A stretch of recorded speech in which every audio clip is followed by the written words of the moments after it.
Hello students, आजच्या लेक्चरमध्ये आपण अगोदरच्या लेक्चरला काय पाहिले?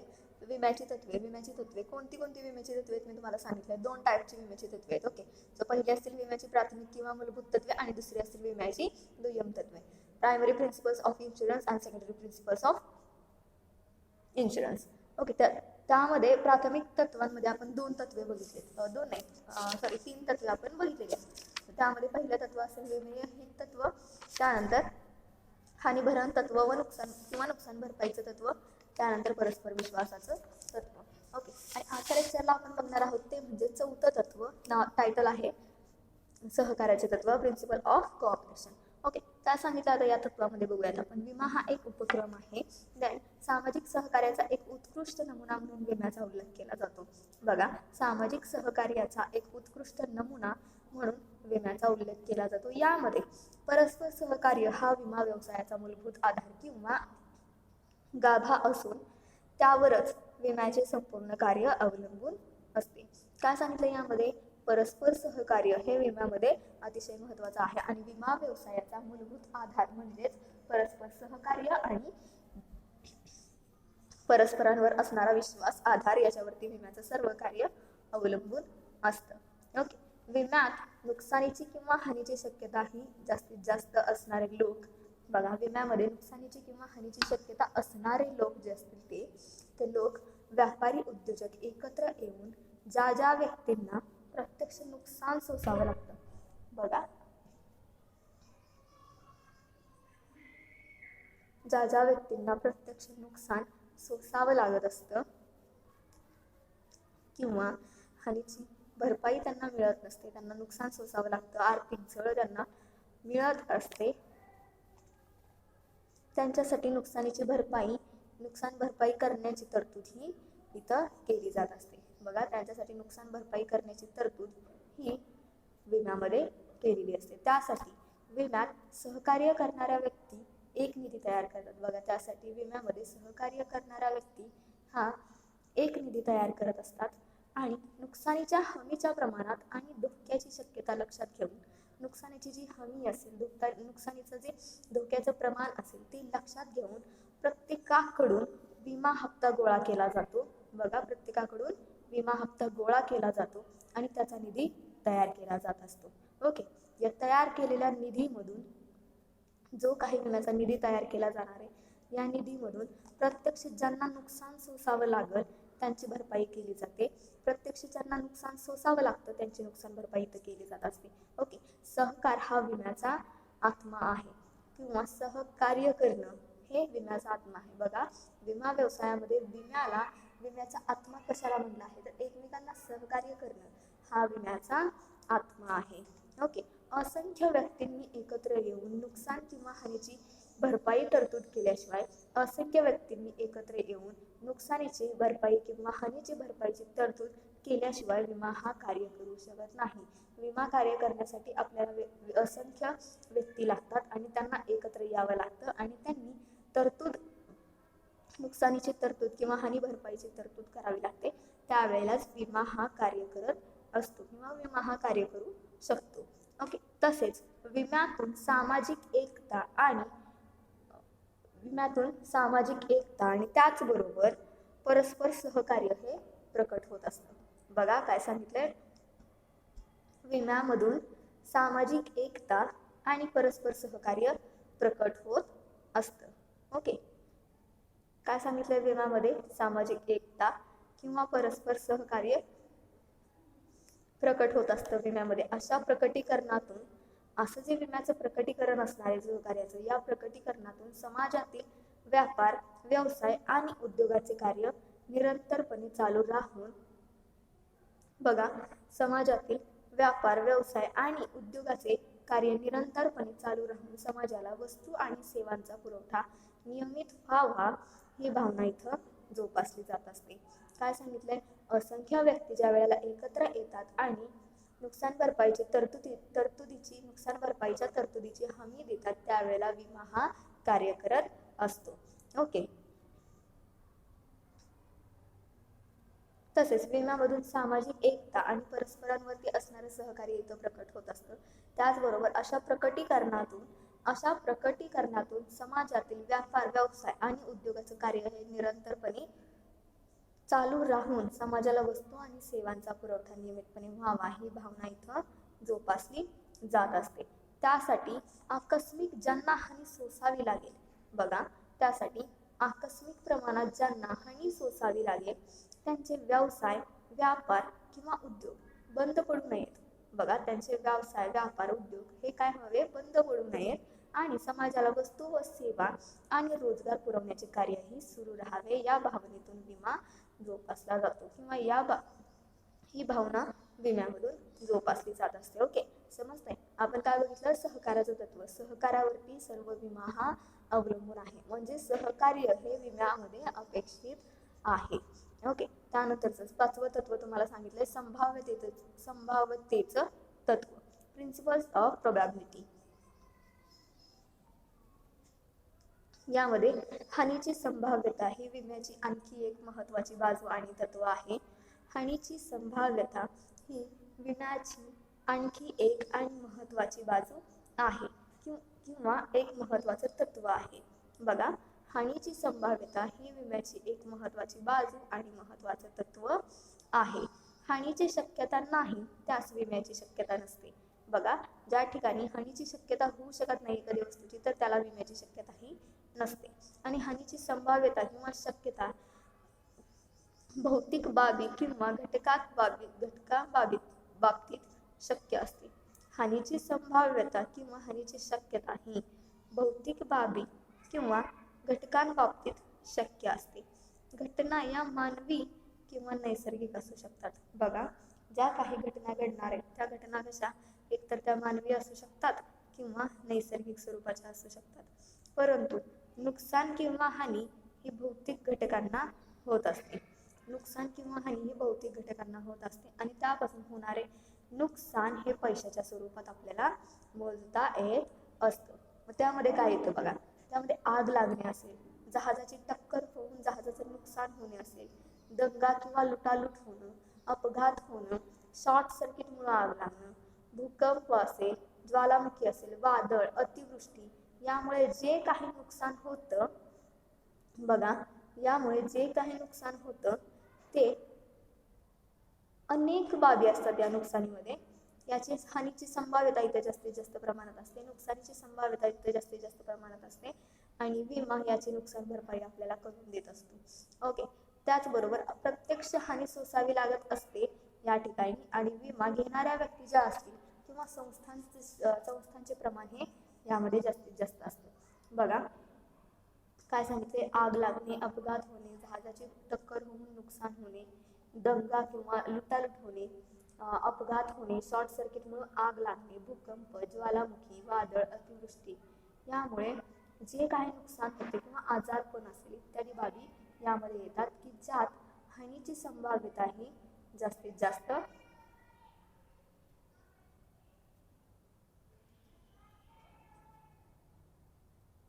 तर हानीची संभाव्यता ही कशी असते, जास्तीत जास्त असते.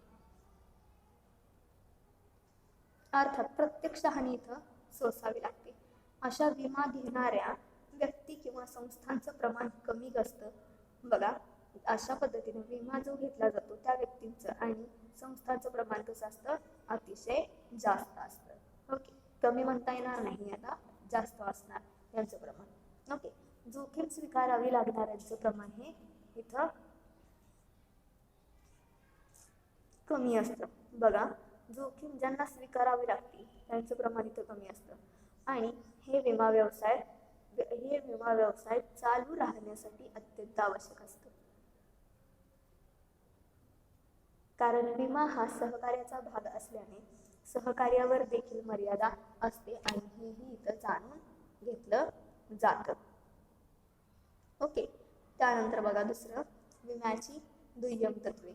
यामध्ये काय सांगितलंय, विम्याच्या दुय्यम तत्वामध्ये तुम्हाला किती 4 तत्वे आहेत आणि विम्याची प्राथमिक तत्वे त्यामध्ये 5 तत्वे होती. ओके, सो विम्याच्या दुय्यम तत्वामध्ये पहिलं तत्व आहे मालकी हक्क बदलाचे तत्व. पहिलं काय सांगितलंय, मालकी हक्क बदलाचे तत्व म्हणजे प्रिन्सिपल्स ऑफ सबरोगेशन. ओके, यामध्ये यास मालकी हक्क बदलाच्या तत्वालाच आपण प्रत्यासनाचे तत्व असंही म्हटलं जाऊ शकतं. बघा, मालकी हक्क बदलाच्या तत्वाला प्रत्यासनाचं तत्व सुद्धा म्हटलं जाऊ शकतं. तिसऱ्या व्यक्तीविरुद्ध असणारे हक्क अथवा अधिकार दुसऱ्या व्यक्तीकडून प्राप्त करणे. तिसऱ्या व्यक्तीला असणारे हक्क किंवा अधिकार तिसऱ्या व्यक्तीविरुद्ध असणारे हक्क असतील, अधिकार असतील, दुसऱ्या व्यक्तीकडून प्राप्त करणे असा या तत्वाचा अर्थ आहे. काय सांगितले मालकी हक्काच्या तत्वामध्ये? तिसऱ्या व्यक्तीविरुद्ध असणारे हक्क, अधिकार हे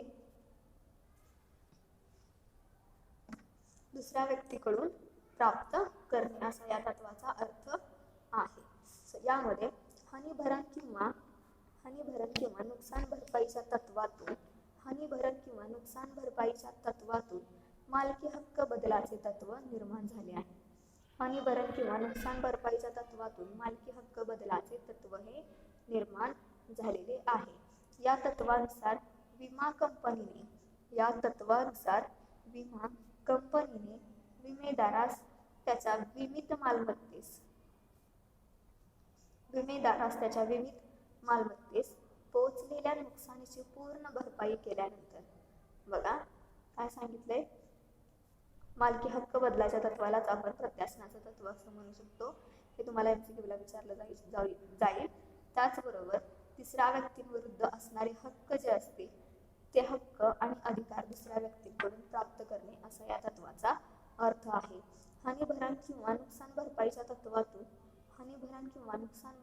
तत्वामधून मालकी हक्क बदलाचे तत्व हे निर्माण झालेले आहे. या तत्वानुसार विमा कंपनीने विमेदारास त्याच्या विमित मालमत्तेस पोहोचलेल्या नुकसानीची पूर्ण भरपाई केल्यानंतर विमित मालमत्तेच्या अवशेषांवर अथवा भागांवर अगर मालमत्तेस नुकसान पोहोचविणाऱ्या व्यक्तींवर नुकसान भरपाईसाठी दावा लावण्याचे हक्क विमा कंपनीस प्राप्त होत असतात.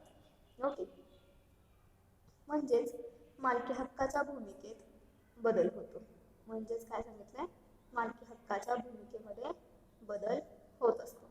उदाहरणार्थ, अ ने आपल्या 50,000 रुपयाच्या किमतीच्या मोटारीचा किमती एवढ्या रकमेचा विमा जर उतरला, बघा म्हणजे अ ने 50,000 रुपये किमतीच्या मोटारीचा किमती एवढ्या रकमेचा विमा जर उतरवला तर अपघातात मोटारीचं नुकसान झाले तर विमा कंपनी अ ला रुपये 50,000 देईल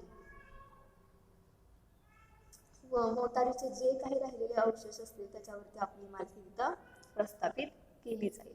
ओके, काय सांगितलंय, तर एखाद्या XYZ व्यक्तीला विमा कंपनीने त्याच्या व्यक्तीच्या मोटारीचा गाडीचा विमा काढला 50,000चा आणि त्या जर गाडीचा अपघात झाला आणि त्या गाडीचं नुकसान झालं तर विमा कंपनी त्याला 50,000 रुपये देणार आणि गाडीचे जे काही पार्ट राहिले असतील त्या पार्ट्सवरती आपली स्वतःची मालकी विमा कंपनी काय करत असते, मालकी हक्क प्रस्थापित करत असते. सो मोटारीच्या नुकसानीस जी व्यक्ती जबाबदार आहे, बघा मोटारीचं नुकसान होण्यास जी व्यक्ती जबाबदार आहे त्याविरुद्ध दावा लावून विमा कंपनी नुकसान भरपाई मागू शकते. त्याविरुद्ध दावा लावायचा आणि विमा कंपनी नुकसान भरपाई मागत असते. मालकी हक्काच्या भूमिकेतील बदल तत्वानुसार विमित वस्तूच्या मालकी हक्कात खालीलप्रमाणे बदल होत असतो. मालकी हक्काच्या भूमिकेतील बदल तत्वानुसार विमित वस्तूच्या मालकी हक्कात खालीलप्रमाणे बदल होऊ शकतो. त्यामध्ये काय आहे, पहिला बघा आपला विमित मालमत्तेस, काय सांगितले, विमित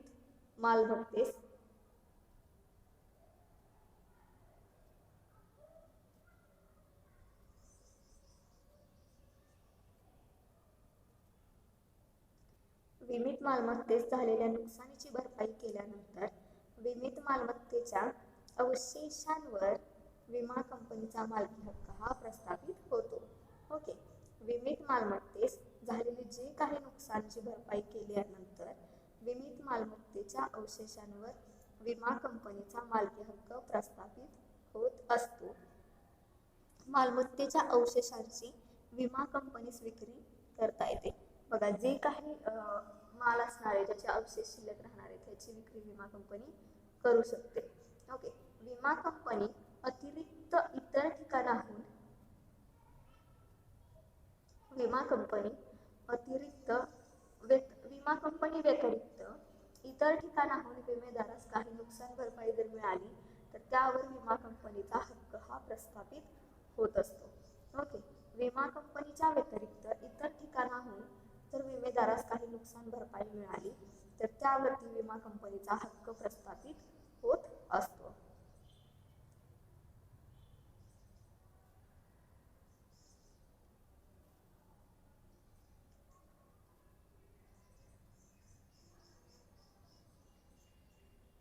विमीत मालमत्तेच्या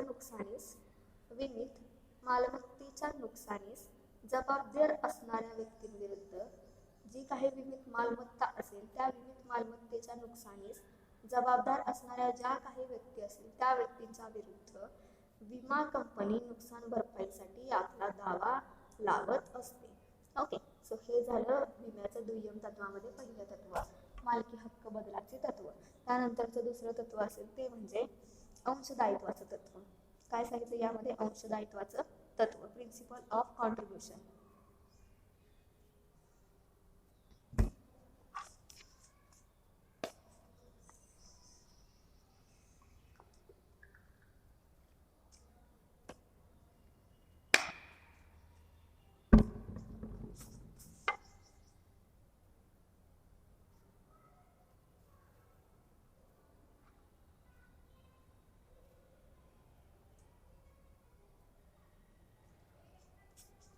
अंशदायित्वाचं तत्व, यामध्ये यास वर्गणीचे तत्व असेही म्हणतात.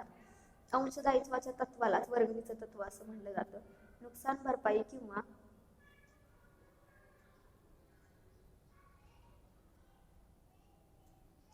अंशदायित्वाचं तत्व या वर्गणीचं तत्व असं, याला वर्गणीचं तत्व असंही म्हणतात. नुकसान भरपाई किंवा हानीभरण या तत्वातून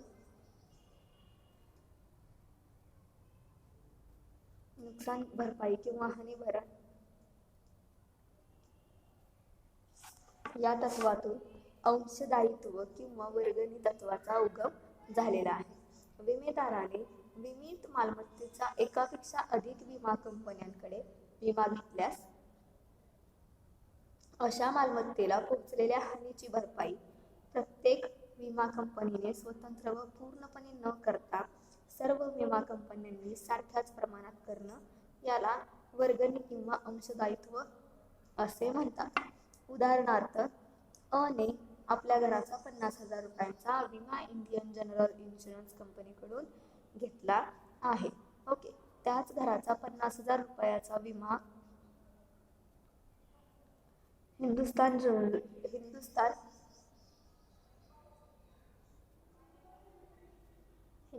जनरल अँड फायर इन्शुरन्स कंपनीकडून घेतला असेल.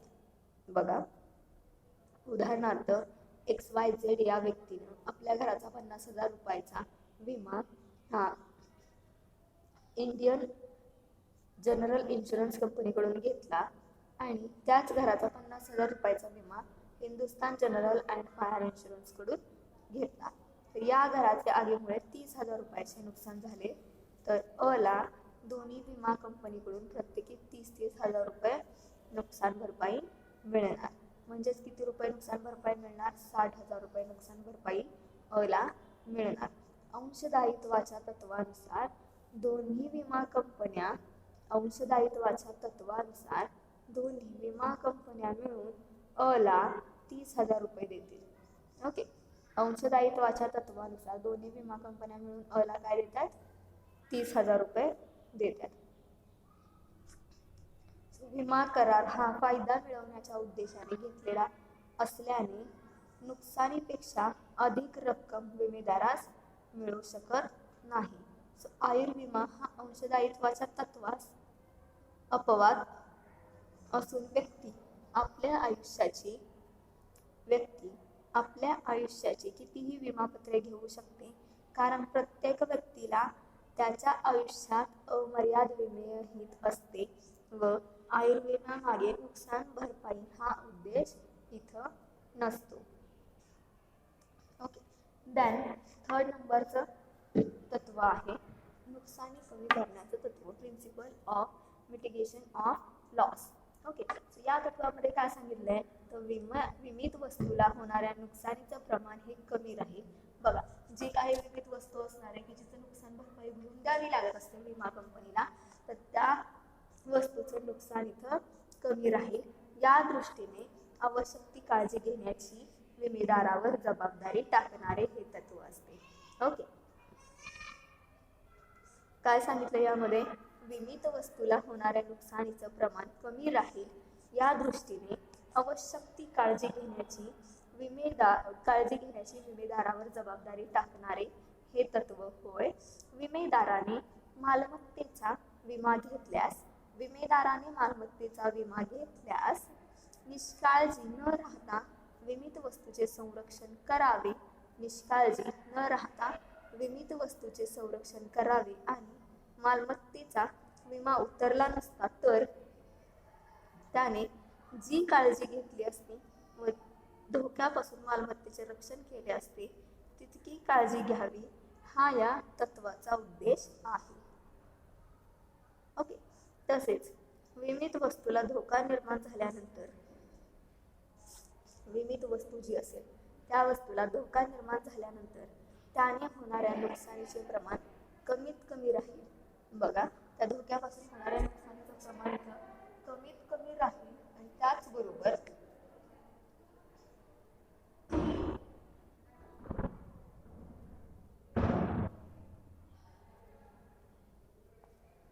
विमित वस्तूचं प्रमाण कमीत कमी राहील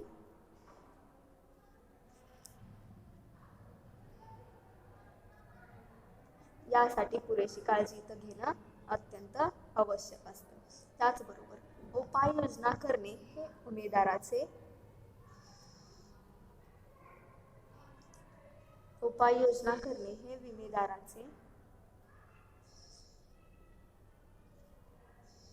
कर्तव्य असते. बघ, त्यासाठी वेगवेगळ्या उपाययोजना करणं हे काय असतं, विमेदाराचं कर्तव्य असतं. देन विमेदाराने पुरेशी काळजी घेऊन नुकसान भरपाईचे प्रमाण हे कमी राहील या दृष्टीने प्रयत्न करूनही विमित मालमत्तेस नुकसान झाल्यास किंवा नुकसान पोहोचल्यास त्याची भरपाई करणं विमा कंपनीला गरजेचं असतं, जबाबदार असतं. ओके, देन नुकसान घडविणारे नजीकचे कारण तत्व यामध्ये नुकसान भरपाई किंवा हानीभरण तत्वाशी निगडीत असणारे आणि सागरी विमा प्रकारामध्ये प्रामुख्याने अवलंबले जाणारे हे तत्व होय.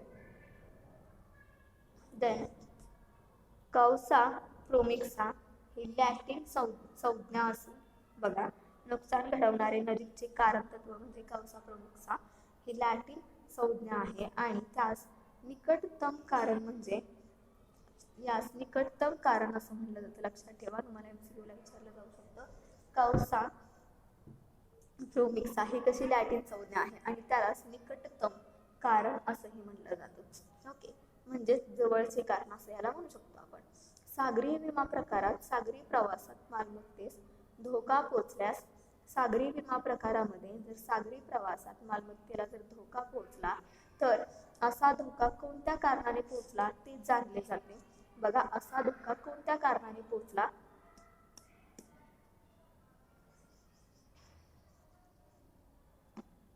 ते जाणून घेतलं जातं. आणि विमा करारामध्ये नमूद केले असेल तर त्याची नुकसान भरपाई जबाबदारी विमा कंपनीवर टाकण्यात येते. परंतु काही वेळा सलग घटना घडल्याने अगर घटनांची मालिका निर्माण होऊन विमित मालमत्तेस धोका पोहोचल्यास निश्चित कोणत्या कारणाने धोका पोहोचला ते सांगता येत नसेल तर नजीकच्या कोणत्या कारणाने धोका पोहोचला ते ठरवले जाते. असे नजीकचे कारण विमा करारात नमूद केलेले असेल तर नुकसान भरपाईची जबाबदारी विमा कंपनीवर टाकता येते. परंतु असे कारण विमा करारात अंतर्भूत नसेल तर नुकसान भरपाईस विमा कंपनी नकार देऊ शकते. बघा, नुकसान भरपाई देण्यासाठी जर कारणही योग्य नसेल तर विमा कंपनी नुकसान भरपाईसाठी काय करू शकते?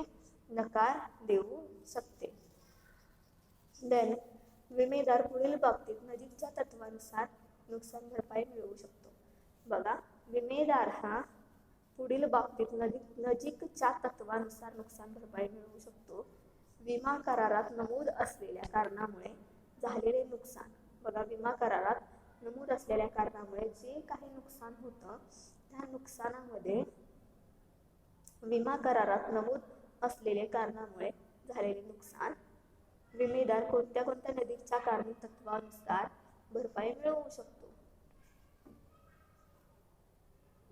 यामध्ये पहिलं, विमा करारात नमूद असलेल्या कारणामुळे झालेले जे नुकसान असेल ते नुकसान. देन नुकसानीचे कारण नजीकचे असून करारात नमूद केलेले असते. बघा, ज्याच्यापासून नुकसान होणार आहे ते नुकसानीचे कारण हे नजीकचा असून करारात नमूद केलेला आहे. विमा चालक दुरान्वयाने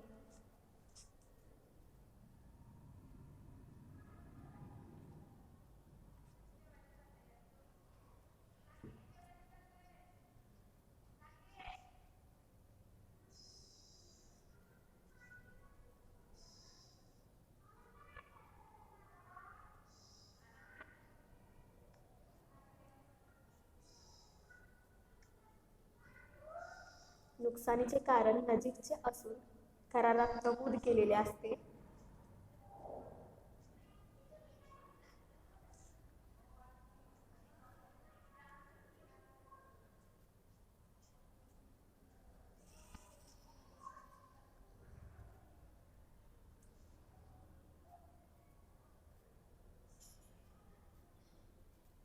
विमा चालक दुरान्वये संबंधित असणाऱ्या नुकसानीच्या कारणासाठी नुकसान भरपाईस नकार देऊ शकतात. ओके. देन सागरी प्राण्यामुळे जहाजास भोग पडले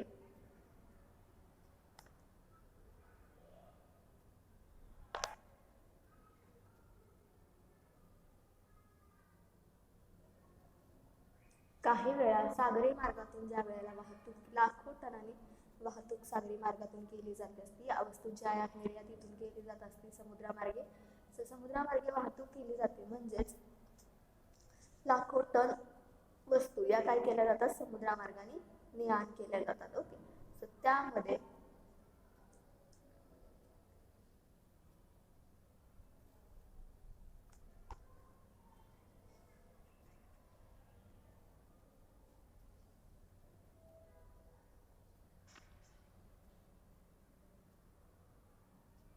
यामध्ये काय होऊ शकतं? अनेक वेळा जहाजांची टक्कर होऊ शकते. टक्कर होऊन जहाजांची नुकसान जास्तीत जास्त प्रमाणात होऊ शकतं, जहाजांची हानी होऊ शकते, किंवा जहाजात जर भोग पडला असेल तर त्यामुळे जहाजामध्ये पाणी शिरू शकतं, पाणी जाऊ शकतं जहाजामध्ये. आणि ज्या वेळेला जहाजाला भोग पडलेले असल्यामुळे त्यामुळे जहाजात पाणी पडतं किंवा पाणी जातं त्यामध्ये. आणि जर जहाजामधून जर साखरेची वाहतूक होत असेल, बघा वस्तू कुठली सांगितली, उत्पादन काय सांगितलंय, यामध्ये साखरेची वाहतूक जर यामधून होत असेल तर साखर काय होणार आहे?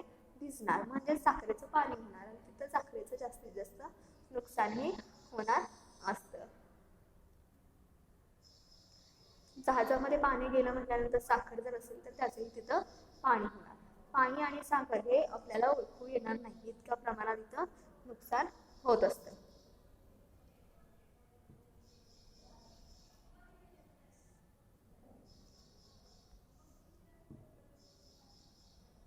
ओके. तर यातील पाणी हे नुकसानीचे निकटतम कारण असते. बघा, या उदाहरणामध्ये आपण उदाहरण काय बघितलं? सागरी प्राणी जर समुद्रातून वाहतूक होत असेल, मालाची आयात निर्यात होत असेल तर काही ठिकाणी काय होणार आहे? समुद्रामधून वाहतूक होत असताना जहाजाची टक्कर होऊ शकते, किंवा समुद्राच्या तळाखाली जे चेंजेस होणार आहेत त्यामुळे वरती जहाजाला नुकसान होऊ शकतं. किंवा समुद्रातून वाहतूक केली जाते म्हटल्यानंतर समुद्रामध्ये जे प्राणी असतील ते मोठे मोठे प्राणी असतात आणि त्या प्राण्यांकडून जर जहाजाला काही नुकसान झालं किंवा जहाजाला जर भूक वगैरे पडलं तर जहाजामधून जो माल आयात निर्यात केला जात असतो. मग त्यामध्ये जर साखर असेल तर जहाजामध्ये पाणी जाणार आणि साखरेचं नुकसान इथं प्रचंड प्रमाणात होणार असतं. तर या उदाहरणामध्ये तुम्हाला सांगितलंय काय, नुकसान घडवणारं नजीकचं कारण काय आहे तर पाणी.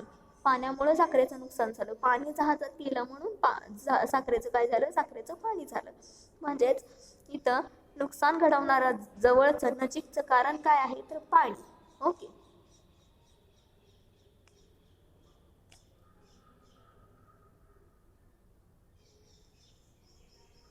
इथं पाणी हे अप्रत्यक्ष कारण आहे.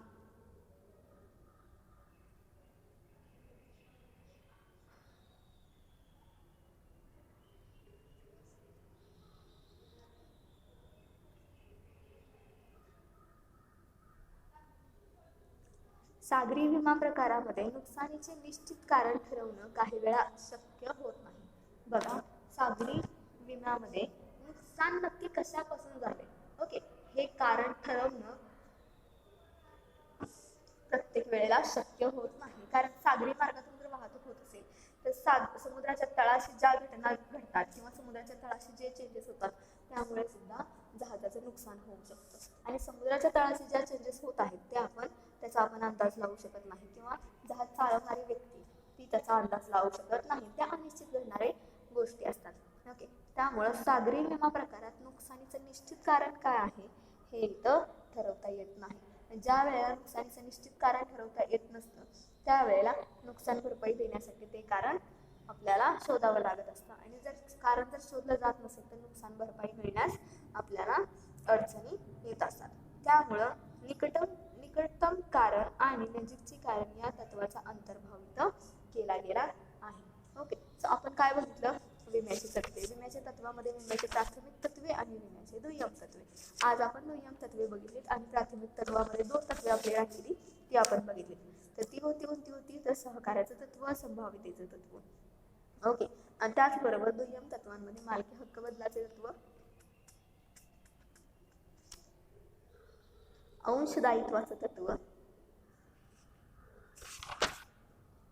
नुकसानी कमी करण्याचे तत्व, नुकसान घडविणारे तत्व. ओके. या पद्धतीने आपण दुय्यम तत्वे 4 आणि प्राथमिक तत्वे 5 इथं अभ्यासलेली आहेत.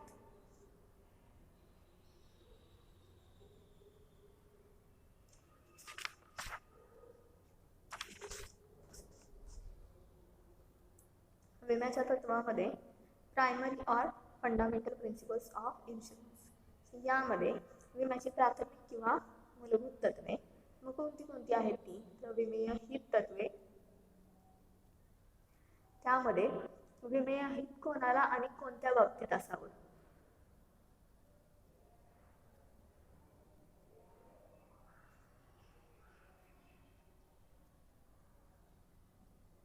बघा, विम्याच्या तत्वामध्ये विम्याची प्राथमिक तत्वे यामध्ये विमेय हित तत्व हे पहिलं आहे. त्यामध्ये विमेय हित हे कोणाला असावं.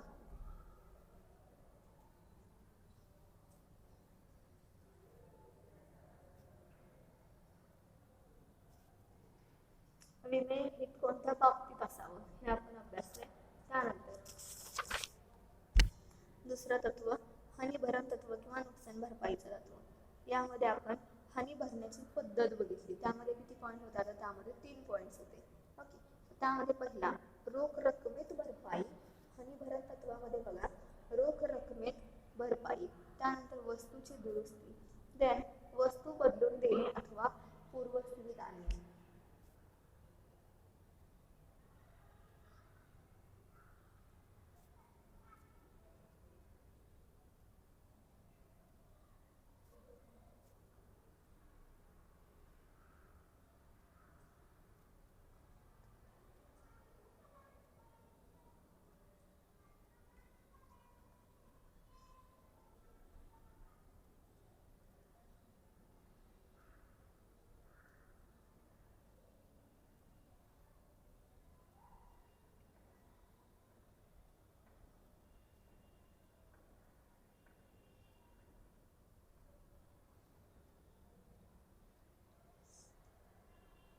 यामध्ये 3 आपण पद्धती बघितल्या. 3 पॉइंट्स बघितले हनी भरण्याच्या पद्धतीमध्ये. तर पहिली असेल रोख रकमेत भरपाई. ओके. दुसरी वस्तूची दुरुस्ती. तिसरी वस्तू बदलून देणे अथवा पूर्वस्थितीत आणणे. या पद्धतीने आपण हनी भरणा किंवा नुकसान भरपाईचं तत्व, यामध्ये नुकसान भरपाई कशा पद्धतीने दिली जाते हे आपण अभ्यासलाय. ओके. त्यानंतरचं तिसरं तत्व आपण बघितलं परस्पर विश्वास तत्व. विमा व्यवसायात दोन पक्ष किंवा विमा करारात दोन पक्ष लागतात आपल्याला. दोन पक्ष म्हणजे दोन व्यक्ती किंवा दोन संस्था लागत असतात. ओके. त्यामध्ये परस्पर विश्वास हा अतिशय महत्त्वाचा आहे. विमा चालकाचा विमेकरीवरती विश्वास असणं अतिशय महत्त्वाचं आहे आणि विमेकऱ्याचा किंवा विमेदारचा विमा चालकावरती, विमा कंपनीवरती विश्वास असणं अतिशय महत्त्वाचं आहे. त्याचबरोबर विमेकरी हे जी काही माहिती आपली विमा चालकाला देणार असतो ती माहिती आपली खरी असणं अतिशय महत्त्वाचं आहे. ओके. देन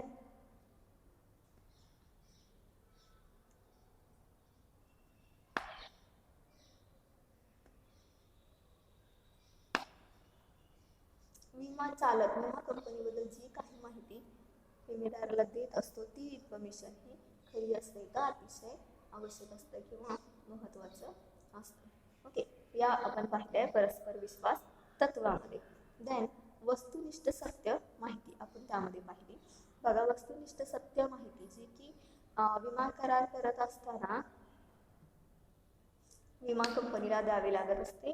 त्यामध्ये आपण काय काय पाहिलं तर विमा कंपनीची जोखीम वाढवणारी घटना किंवा त्याची माहिती आपण विमा कंपनीला द्यावी लागते. त्याबरोबर दुसरा म्हणजे आयुर्विम्यामध्ये विमेदारास झालेला आजार किंवा कुटुंबातील अनुवंशिक आजार. आयुर्विम्यामध्ये विमेदाराला झालेला आजार किंवा कुटुंबातील अनुवंशिक आजार विमेदाराच्या व्यवसाय स्वरूपामुळे वाढणारी जोखीम. ओके. सो ही वस्तुनिष्ठ माहिती. आणखी तिसरा पॉइंट येतो म्हणजे वस्तुनिष्ठ माहितीमध्ये अग्निविम्यात विमित मालमत्तेला सभोवतालच्या परिस्थितीमुळे अग्निविम्यात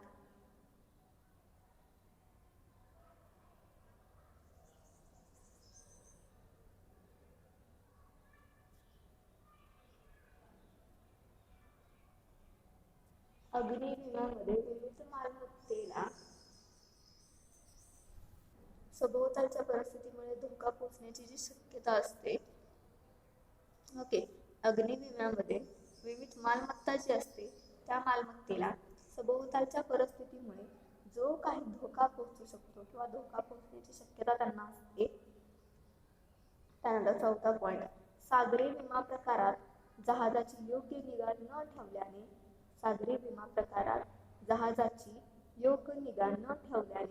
निर्माण होणाऱ्या धोक्याची शक्यता इथे असते. बघा, सागरी विम्यामध्ये जहाजाची जर योग्य निगा ठेवली नाही तर धोका इथं जास्तीत जास्त प्रमाणात निर्माण होऊ शकतो. त्यासाठी आपली जी वस्तू असणार आहे त्या वस्तूची व्यवस्थित निगा ठेवणं हे आपलं काम असतं विम्यामध्ये.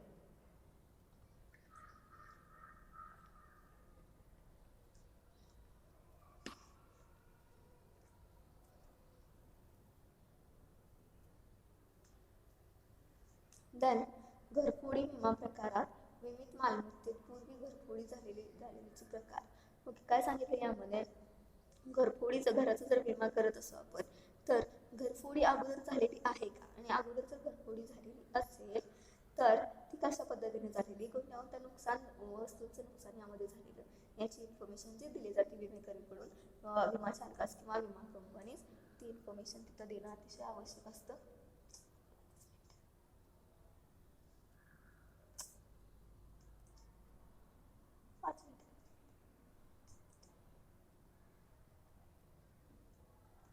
देणं आवश्यक असतं. ओके. देन वाहन विमा प्रकारात वाहनाचे सुट्टे भाग. अगर इंजिनची बदली किंवा दुसऱ्या प्रकारच्या मोटरच्या इंजिनचा वापर यामध्ये ज्या वेळेला आपण वाहन विमा काढत असतो किंवा मोटारीचा विमा आपण घेत असतो त्यावेळेला वाहनाचे जे सुट्टे भाग असतील ते सुट्टे भाग अगर इंजिन जर बदली होणार असेल तर त्या इंजिनचा वापर आपण कशा पद्धतीने केला ते तिथं सांगणं अतिशय आवश्यक असतं. कारण वाहन विमा यामध्ये जर वाहनाचा अपघात जर झाला तर विमा कंपनी जो काही अपघाताचं नुकसान झालेलं आहे त्याची नुकसान भरपाई आपल्याला मिळवून देत असते. आणि जे काही राहिलेले पार्ट्स असतील गाडीचे किंवा वाहनाचे, ते पार्ट्स विमा कंपनी स्वतःकडे मालकी हक्क त्याच्यावरती ठेवत असते. तर या पद्धतीने आपण तिसरं तत्व पाहिले. त्यानंतर चौथं तत्व आपण पाहिले ते म्हणजे सहकार्याचं तत्व. यामध्ये सहकार्याला विम्याचा आत्मा असं म्हणलंय. म्हणजे बघा, सहकार्य हे किती महत्वाचं आहे. विमा हा विमा करार दोन पक्षामध्ये होत असतो. तर दोन पक्षामध्ये विमा करार होतो आणि त्यामध्ये सहकार्य असणं अतिशय महत्वाचं आहे. त्यानंतर पाचवं आहे ते म्हणजे संभाव्यतेचे तत्व. या प्रकारे आपण विम्याची तत्वे पाहिलेली आहेत. या प्रकारे आपण विम्याचे तत्व, विम्याचे प्राथमिक आणि विम्याचे नियम तत्व आपण अभ्यासले आहेत. ओके.